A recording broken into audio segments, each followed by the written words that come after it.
Bonjour à toutes et à tous, je vous retrouve aujourd'hui dans une vidéo un petit peu plus chill que d'habitude. Et le sujet que j'ai envie d'aborder maintenant, c'est mon parcours PMA. Comment aussi j'ai découvert mon infertilité et comment ça s'est passé au global jusqu'à maintenant que je suis enceinte de 4 mois. Je m'appelle Clémence alias Clémity Jane, si vous me connaissez pas encore, je parle de sexualité, de rapport au corps, d'épanouissement en couple. Et du coup pour moi c'était très important de parler aussi de mon parcours personnel en PMA. Si vous me connaissiez pas encore, je vous invite vraiment à vous abonner parce que je vais faire beaucoup de contenu sur ce sujet là. J'espère que ça vous plaira et je pense que l'échange et le partage de témoignages de toute façon est toujours enrichissant. Ça nous aide beaucoup à nous rassurer quand on est dans ces situations là. N'hésitez pas à me suivre, à me mettre en commentaire si vous aussi vous traversez ce genre de situation. Ça n'a pas toujours été facile et je sais que globalement moi j'aimais beaucoup lire des témoignages. En fait je trouvais pas ou très peu de témoignages qui ressemblaient à mon profil, qui pouvaient résonner en moi, et donc j'espère qu'en apportant le mien, ça pourra aider quelqu'un qui suit le même parcours ou qui est au début de ce parcours là. Donc bref, je vais commencer tout de suite, j'espère que ça va pas être trop long. En gros, moi j'avais pas envie d'avoir un enfant jusqu'à ce que je rencontre mon mari. C'est allé très très vite entre nous, si vous me connaissez un petit peu, vous savez qu'on s'est rencontrés fin 2017 et début 2018 en janvier, il me rejoignit en France et en août on s'est mariés. Ça peut paraître inconscient, trop rapide pour beaucoup de monde, mais nous c'est comme ça qu'on le sentait, c'était tellement une évidence pour nous qu'on n'avait pas envie d'attendre pour des raisons qui étaient extérieures à nous quoi. Et puis pareil, ce désir d'enfant il est arrivé très très vite dans la relation. Donc en fait j'ai arrêté la pilule en avril 2018 et j'ai commencé à essayer de faire un bébé plus ou moins activement. Au début je savais pas trop ce qu'il fallait faire, je me disais je vais faire comme d'habitude et puis on verra. On était très chill hein, en mode si ça arrive pas tout de suite c'est pas grave, de toute façon on était en train d'organiser notre mariage, tout ça. Moi je me disais pourvu que je sois pas enceinte le jour de mon mariage pour que je puisse boire du champagne. Donc non, c'est bon, j'ai pas été enceinte. J'ai pas été enceinte pendant très longtemps, donc il y a eu des périodes où j'essayais un petit peu plus intensément. À un moment j'ai commencé les prises de température basale. Je me suis acheté un thermomètre à double décimale, un truc assez précis pour pouvoir me faire une courbe et puis voir le pic de température et donc l'ovulation. Ça m'a très très vite saoulée. J'ai pris toutes les applis de type Flow ou alors Clou, j'ai tout essayé pour pareil suivre mon cycle et calculer mon ovulation. En plus moi j'avais la chance d'avoir un cycle absolument régulier, genre réglé comme une horloge, c'était toujours pareil, environ 28 ou 27 jours, vraiment une croisière, aucun souci. Des règles très cool, pas très douloureuses, pas très abondantes. On a eu plein de projets dans ces années-là. On a acheté une maison, on a monté un studio de tatouage ensemble, créé une entreprise, etc.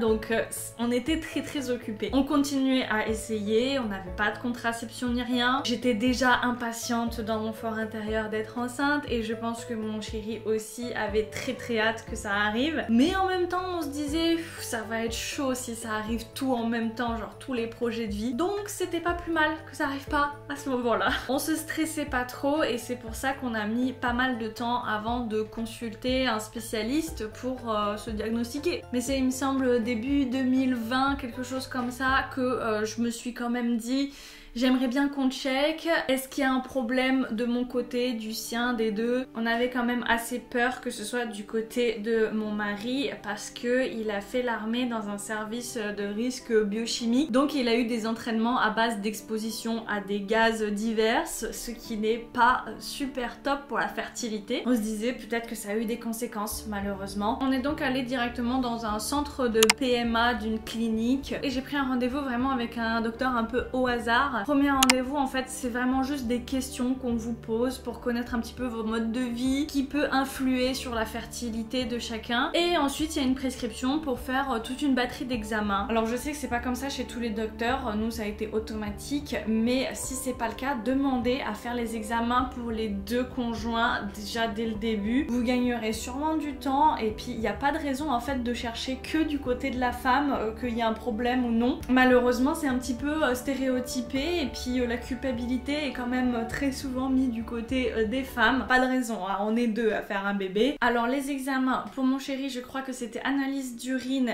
et spermogramme. Et pour moi c'était prise de sang avec un bilan hormonal complet, échographie pelvienne et hystérosalpingographie. Oui, c'est un mot un petit peu barbare, quand il s'agit de l'écrire ça prend toute une ligne. Et j'ai envie de vous faire une petite vidéo dédiée à cet examen parce que je rencontre énormément de questions sur les forums, sur les groupes Facebook qui parlent d'infertilité. On y est souvent confronté et il y a beaucoup de choses qui sont dites autour de cet examen. Donc si je peux apporter moi mon point de vue, mon expérience, et ben ce sera cool. Pour vous expliquer en quelques mots, c'est tout simplement le fait de faire une radio de l'utérus et des trompes. Mais comme ça se voit pas naturellement avec les rayons X, il faut mettre un petit liquide de contraste qui est en fait de l'iode. Et ça passe du coup par l'installation d'un petit tube avec un petit ballonnet au niveau du col de l'utérus pour ensuite pousser, injecter le liquide à l'intérieur. Sachant que les trompes de base c'est très fin, ça fait environ l'épaisseur d'un cheveu. Pour pousser un liquide dedans, et ben il faut y aller, il faut forcer un petit peu, ce qui fait des douleurs qui sont comparables à des douleurs de règles, à des crampes qui tordent un petit peu au niveau du bas-ventre, avec plus ou moins d'intensité, on en reparlera. J'ai fait tous mes examens, tout est à peu près ressorti comme étant dans les normes de référence, donc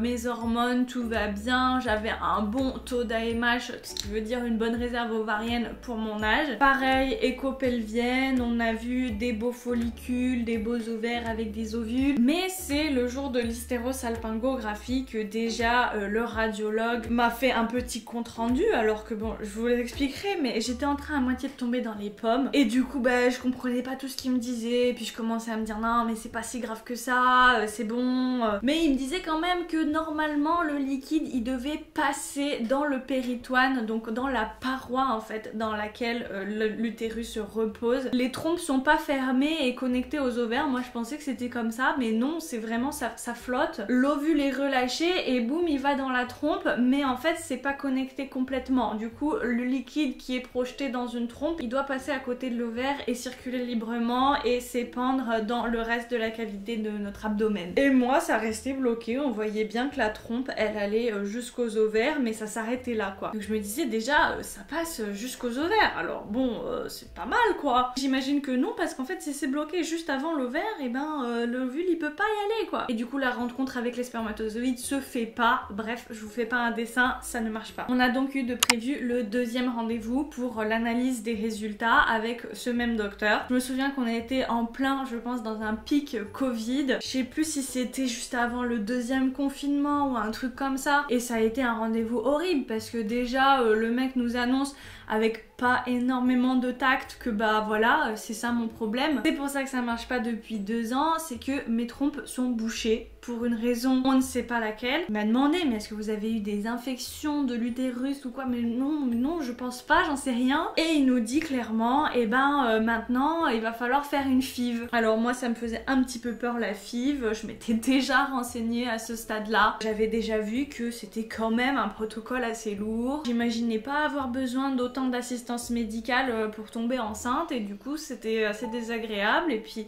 le fait de savoir que ton corps marche pas comme il faut pour ça, et ben c'est très culpabilisant, on ressent beaucoup d'injustice, c'est de la tristesse quoi, c'est vraiment dur. Et je me rappelle qu'à l'annonce de cette infertilité, le diagnostic étant posé officiellement, et ben je pleurais avec le masque, une horreur. Et le docteur qui avait genre aucune empathie et qui était là genre vite remettez votre masque et mouchez-vous, mais surtout ne posez votre mouchoir nulle part. J'étais un virus ambulant pour lui mais pas une personne qui souffre. J'ai aussi demandé à ce docteur s'il y avait des alternatives, si par exemple on pouvait déboucher mes trompes. Il m'a dit oui bah il y a des opérations qui existent mais c'est tellement risqué et puis il y a beaucoup de chances que ça marche pas, donc je vous conseille d'aller directement faire une FIV. Ok, et il nous conseille de nous donner environ 4 mois pour réfléchir et nous documenter sur la FIV et d'ensuite reprendre un rendez-vous quand on se sent prêt à commencer un protocole. Il avait commencé à me remplir les trucs, les ALD, affection longue durée, pour avoir du 100% remboursé sur tous nos examens à venir en rapport avec ça. Je suis sortie de ce rendez-vous vraiment pas bien, mais bon, je me suis dit on va se donner le temps, on va prendre le temps de réfléchir, etc. et de se documenter. J'avais eu un mauvais feeling avec ce docteur et je me suis écoutée, j'ai bien fait d'ailleurs. Je me suis dit je veux prendre un deuxième avis avant d'engager quoi que ce soit. Donc j'ai pris un rendez-vous avec un autre docteur dans la même clinique, un gynécologue spécialisé en PMA, qui pour le coup recevait de très très bons avis sur les groupes Facebook que je consultais avec d'autres femmes qui étaient suivies par ces deux docteurs. Il y avait énormément de mauvais retours sur le premier, mais des très bons sur le deuxième, donc j'avais un peu d'espoir. J'ai bien fait parce que du coup ce deuxième rendez-vous s'est beaucoup mieux passé. J'ai eu vraiment l'impression d'être beaucoup plus écoutée, qu'il nous expliquait beaucoup mieux les choses, qu'il prenait le temps et qu'il était vraiment beaucoup plus empathique, beaucoup plus... Il était adorable quoi, ça faisait plaisir. Et il m'a rassurée, mais il m'a dit mais non, mais vous avez pas besoin d'aller en FIV, vous avez tous les voyants au vert à part ce problème de trompe, donc on va juste faire une petite célioscopie pour déboucher les trompes, ça se fait très bien. C'est une opération très peu invasive, très peu risquée et avec un bon taux de réussite quoi. Donc il me disait totalement l'opposé du précédent docteur qui apparemment lui voulait pas faire ce type d'opération. Je ne sais pas pourquoi les avis diffèrent à ce point, mais j'étais en tout cas contente d'avoir une alternative, cette petite opération qui allait peut-être me permettre d'avoir un enfant après naturellement sans passer par la FIV. Donc voilà, ça a été assez vite vu et j'ai assez rapidement programmé cette intervention chirurgicale. Là aussi je vous ferai une vidéo pour parler vraiment de l'intervention, de la célioscopie de A à Z, de tout ce que je sais et de tout ce qui s'est passé pour moi. Mais globalement ça s'est très bien passé et juste après l'intervention, en me réveillant, j'ai revu le chirurgien, donc le même docteur qui m'avait prescrit cette intervention, et il m'a dit qu'avec sa petite caméra et ses petits instruments, il avait trouvé dans mes trompes de l'endométriose qui obstruait du coup le passage. J'ai été mais alors super étonnée. Lui m'a dit que non, c'était pas très surprenant et que c'est ce qu'il imaginait trouver. Il me l'avait pas dit hein, mais bon apparemment c'est courant. Je sais qu'il y a énormément de gens qui ont de l'endométriose, mais moi je me sentais tellement pas avoir le profil de l'endométriose parce que pas de douleur, parce que des règles pas du tout abondantes, mais bon j'en avais suffisamment pour que ça me rende infertile. Il m'a expliqué que pour la suite on se donnait un délai d'environ 4 mois avant un prochain rendez-vous pour faire le point. Si je suis pas enceinte à ce moment-là, on verra pour tenter autre chose. Il m'a aussi donné des conseils, par exemple de pas m'embêter avec les trucs de température et tout, mais tout simplement d'utiliser des bandelettes urinaires pour faire des tests d'ovulation. J'imagine que je vous en reparlerai aussi, mais alors les tests d'ovulation, les tests de grossesse, j'en ai fait tellement. Je pense qu'on peut parler peut-être en centaines parce que ouais, on en fait beaucoup. Moi ce qui me stressait un petit peu à ce moment-là, c'est bon bah maintenant que c'est ok et que je suis censée avoir plus aucun problème pour tomber enceinte, pourquoi il y a un délai limité de 4 mois d'essai? Alors je pense déjà que c'est pour nous parce que ça faisait déjà 2 ans qu'on essayait et j'imagine que le médecin se rend compte que c'est difficile d'attendre encore et encore, et en même temps moi je l'ai aussi pris comme un truc du genre ça peut revenir et du coup si ça marche pas dans les 4 mois qui viennent, on tente autre chose. Je sais que la célioscopie c'est une solution hein, pour enlever de l'endométriose, mais malheureusement l'endométriose on ne sait pas pourquoi, mais des fois ça revient très vite, des fois ça ne revient jamais, ça dépend beaucoup des cas. Mais bon j'avais cette possibilité que ça se rebouche assez rapidement, donc j'avais un petit peu peur de ça et de me dire oh, j'ai fait toute l'opération pour rien et tout, ça serait trop con. Donc on est allé à ce rendez-vous 4 mois après, en juin, et là on s'attendait un petit peu à ce qu'on nous dise quoi faire pour la suite, sauf que le docteur est arrivé en mode vraiment que voulez-vous faire? Ce qui était bien et agréable avec ce docteur, c'est qu'il nous laissait très libres de nos décisions et que lui il se posait vraiment un peu en guide pour nous expliquer les différentes options, mais qu'après c'était à nous de faire nos propres choix, et ça c'était génial, contrairement à l'autre docteur qui nous avait vu 2 fois et qui nous a dit direct vous allez faire ça. Donc en gros les options qui se présentaient à nous, c'est faire une stimulation ovarienne, donc à base de médicaments et dans mon cas d'injections. Il y a aussi certains traitements qui passent par voie orale, mais c'était pas pour mon cas. Des petites piqûres à se faire tous les jours pour faire grandir un follicule. Le follicule c'est la petite poche dans laquelle il y a l'ovule et puis qui hop libère l'ovule quand c'est le moment. Pareil, il y a une injection différente pour provoquer la libération de l'ovule, et après soit on a des rapports de manière classique et on espère que le fait d'avoir stimulé l'ovulation et de connaître exactement le jour de l'ovulation, ça nous permette d'avoir une grossesse. Ou alors on provoque un petit peu plus les choses, on fait un recueil de sperme et une insémination. Donc là ça consiste tout simplement en injectant injectant un petit peu de sperme dans le col de l'utérus, donc il va être directement à l'endroit où il doit se trouver au lieu de passer par le vagin et de laisser des spermatozoïdes remonter tout ça. Et dernière option où là on pousse un petit peu plus la prise en charge médicale, c'est la FIV. La fécondation se fait carrément à l'extérieur du corps in vitro et du coup il faut passer par une ponction, donc stimuler les ovaires d'autant plus pour avoir un maximum d'ovules, de follicules qu'on puisse prélever. Évidemment tous ceux qu'on prélève sont pas viables, qu'on puisse ensuite faire se rencontrer avec des spermatozoïdes, soit on les fait se rencontrer et le spermatozoïde rentre de lui-même dans l'ovule, soit on le fait mécaniquement et du coup ils ont des toutes petites pinces, des petites seringues qui vont injecter un spermatozoïde sélectionné avec soin à l'intérieur de l'ovule et ça s'appelle une FIV INKI, je vous le marque ici. Il y a plein de moyens de faire des FIV, il y a des trucs un petit peu différents. Une fois que un ou plusieurs embryons sont prêts, on peut soit les transférer frais, soit les transférer congelés et vraiment tout ça c'est un protocole qui est fait sur mesure au fur et à mesure qu'on fait des examens. C'est assez impressionnant comme prise en charge parce que on a de l'instantanéité vraiment. Moi du coup par exemple j'ai opté pour l'option un peu au milieu qui est de faire une insémination. Le docteur nous avait bien expliqué qu'avec des rapports quand même il y avait un petit peu moins de chance parce que c'était pas quelque chose de très contrôlé. Avec l'insémination on a un taux de succès de 15%, avec la FIV on a un taux de succès de 25%. Dans tous les cas on n'est jamais à 100% et c'est pour ça aussi qu'il faut s'attendre à avoir des échecs, à faire différentes tentatives avant que ça marche. On a donc fait tous les papiers pour déclencher le protocole de l'insémination et une fois que toutes les démarches administratives étaient prêtes, en gros j'avais plus qu'à faire un petit appel à la clinique pour dire c'est bon, je vais chercher mes injections et je commence cette semaine. Mais ça pouvait être un peu quand je voulais. Donc on a laissé passer tout l'été, quelques événements au travail qui faisaient qu'on était chargé en boulot et tout. On l'a pas fait avant octobre, on voulait se laisser du temps et pas non plus se précipiter et avoir ce truc là qui est super important dans nos vies en même temps que d'autres trucs super importants. On ne voulait pas être dans le rush globalement pour tout ce processus. C'est pour ça que pour nous ça a mis du temps mais je pense que ça aurait pu en mettre moins que ça. C'est au tout début que c'était super dur d'avoir un rendez-vous rapide avec les professionnels. Une fois qu'on est pris en charge ça peut s'accélérer. Du coup en octobre je commence, j'ai eu mes petits stylos tout pré-remplis et tout pour me faire mes petites injections. Pour vous montrer un petit peu ça ressemble à ça et en fait vous enlevez le capuchon ici, vous venez visser une petite aiguille à usage unique évidemment et hop, c'est pas très impressionnant, c'est une aiguille vraiment très fine.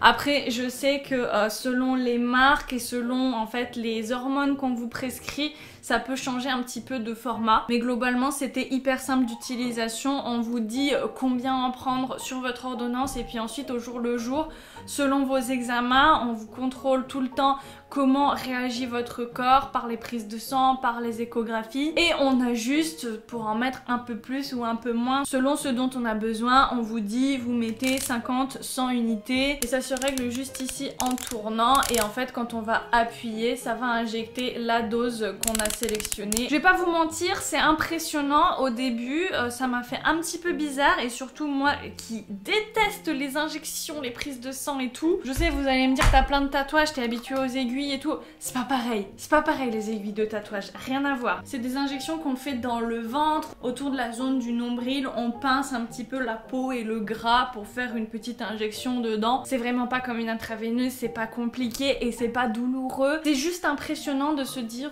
je me fais des injections toute seule. C'est un peu stressant au début mais j'ai pris très vite le coup de main. Je me rappelle même qu'à un moment je paniquais parce que je devais aller à Paris en plein milieu de ce protocole avec les injections et tout. Faut savoir que le stylo à injection il doit être conservé au frais et moi je partais en TGV à Paris dans un hôtel où j'étais à peu près sûre qu'il allait pas avoir de petit frigo. J'avais acheté des poches de froid, je m'étais fait ma petite valise isotherme et tout. Bref tout s'est bien passé mais sachez que au moment du premier événement du Clemity Tour et ben juste avant je courais à mon hôtel me faire une injection parce qu'il faut que ça soit exactement à la même heure tous les jours à une demi-heure près. Ça s'est fait tranquillement, globalement, pas de soucis et puis quand on prend l'habitude ça devient vraiment très facile. Mon corps réagissait très bien et du coup j'ai eu très rapidement la consigne de prendre l'injection qui allait déclencher pour ensuite faire l'insémination. J'ai eu ma date, c'était le 9 novembre. On est allé très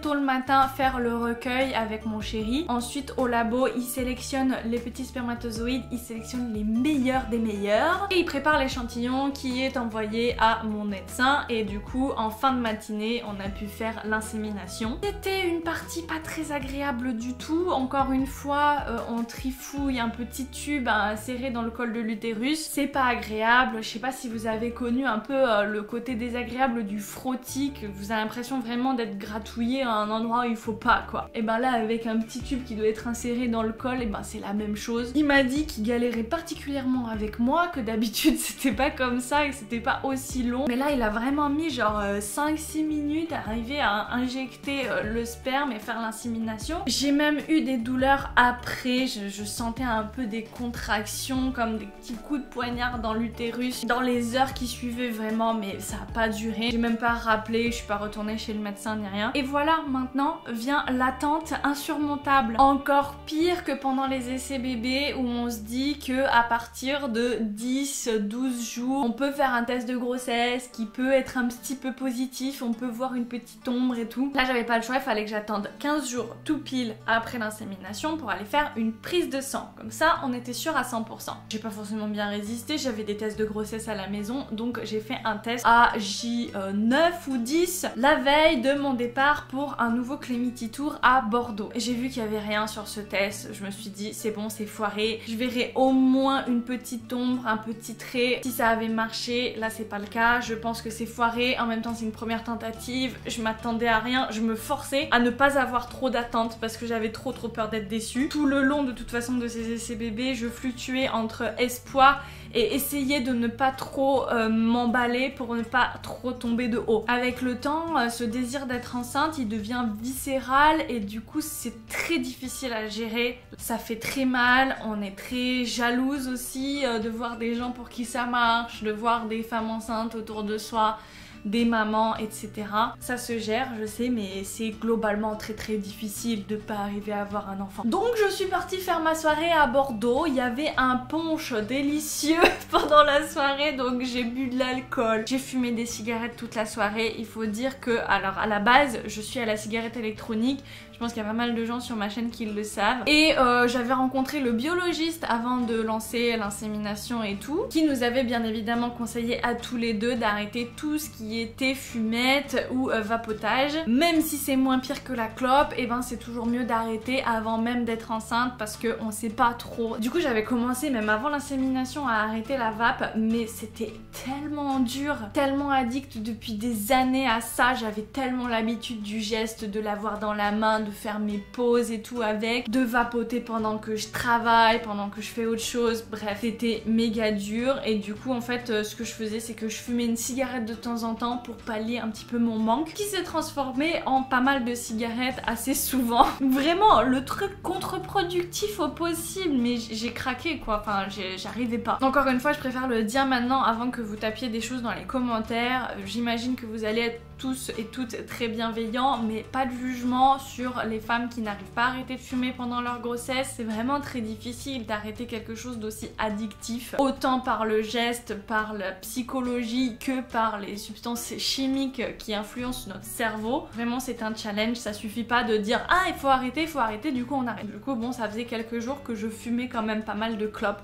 même si c'était pas dément non plus. Et puis je rentre de Bordeaux et vient le jour de ma prise de sang. J'y vais mais vraiment en mode bon bah vu qu'il faut le faire je le fais, mais je sais que ça va être négatif quoi. J'avais un petit peu en moi quand même le truc de oh, mais t'imagines quand même si c'est positif, mais tellement peu convaincue. J'y vais un peu à reculons, je rentre à la maison, je fais mes trucs et j'ai eu les résultats hyper rapidement, genre je suis allée le faire à 9h, à 11h je recevais les résultats par SMS. J'ouvre le document et je vois 194 UI, IU, je sais plus. Je crois que c'est bon. L'hormone qui révèle la grossesse à partir d'environ 5. Donc là vraiment c'était un résultat qui ne laissait que très peu de place au doute. Mon dieu, j'arrivais pas à y croire, c'était c'était immense et j'arrivais pas à réaliser, hein. Ça m'a pris du temps. Mon chéri était au travail, au studio et moi j'étais à la maison. Ma mère habite juste en dessous de chez moi, donc j'ai foncé, je suis allée le dire à ma maman en premier et après j'ai foncé au supermarché, j'avais quelques courses à faire et du coup je suis allée tout de suite au petit rayon pour bébé du supermarché. Je voulais une petite chose tangible à montrer à mon chéri pour lui annoncer. Et voilà, je suis arrivée et je lui ai fait ferme les yeux, mets les mains comme ça, je lui ai mis les petits chaussons dans les mains et il a ouvert et il a tout de suite compris. C'était merveilleux, on a pleuré ensemble, on était trop heureux. Moi j'avais déjà 1000 choses qui venaient en tête sur waouh, qu'est-ce qui va se passer maintenant quoi. Vraiment j'ai eu tellement de chance que ça marche à la première tentative. J'arrive toujours pas à l'expliquer parce que pour moi le problème c'était que les trompes s'étaient rebouchées depuis l'opération. Et si c'était ça, et ben l'insémination aurait pas marché parce que en injectant dans l'utérus, et ben si ça remonte pas par les trompes, et ben ça marche pas. Mais si ça a marché, donc c'est que peut-être il y avait juste besoin d'un petit coup de pouce à la nature. Je continue à me dire mais qu'est-ce qu'on faisait mal, qu'est-ce qu'il aurait fallu faire dans nos rapports et tout. C'est ça aussi les essais bébés qui durent longtemps comme ça finit par t'aliéner un petit peu et à te faire dire mais qu'est-ce que je fais pas bien pour faire un bébé. Du coup ta sexualité aussi en prend un coup.